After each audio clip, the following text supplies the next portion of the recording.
got involved in the Central Florida Coin Club. And the cool thing about the Central Florida Coin Club was we'd go with our friends down the street. Dad would drive, and the twins, and my brother and I would go, and we were all members, we were junior members, and every week they gave away, well, they had 2 meetings a month, and in one meeting every month they gave away a $5 gold piece.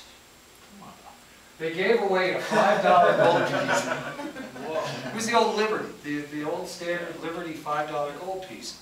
And the people I was with always won. They won that thing probably 5-6 times a year. They win the gold piece. It was the membership prize. And then one night they were drawing numbers, and nobody was there. They kept drawing numbers, and finally they drew my number. So I still have that coin. It was an 1881 $5 gold piece. 1881. Yeah, I had somebody look at it. It's AU58. It's a nice $5 gold coin, but that isn't going anywhere. Had that thing that was 1972, I think, I won it. So I've had that thing for 37 years. Oh, jeez. Time flies.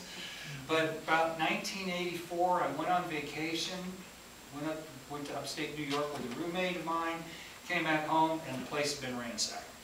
All the coins were gone. And at that time, I felt bad because they all had sentimental value. The oldest coin I had was a 1797 large cent, and you had to really hold it a certain way and really look at it, see the date. It was there. And it was worth about 20 bucks. So I kind of got out of it for a few years, and then I was working in retail. And then somebody had spent a silver quarter, went through the register, and it started again. Madness started again. I bought proof sets and prestige sets through the 80s. There were a lot of those, buying mint stuff. And that was the worst time to buy mint stuff. Everything from the 80s, the 82s, 83s, 84s, all those old mint sets are worth almost nothing now.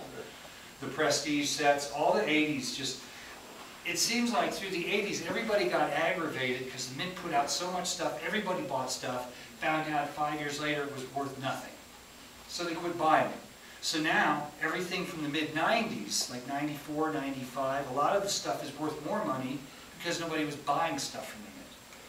The proof sets, they still were. And silver proof sets, I thought the 92 silver proof set was going to be fantastic. It's still around 15 bucks. It just never took off.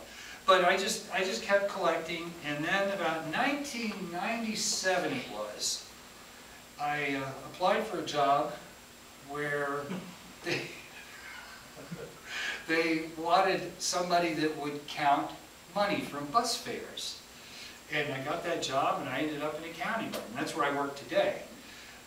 We count bus fares, and we've merged with another division, so we count parking meter money too. So we look at, oh geez, probably about $9–10 million a year in change.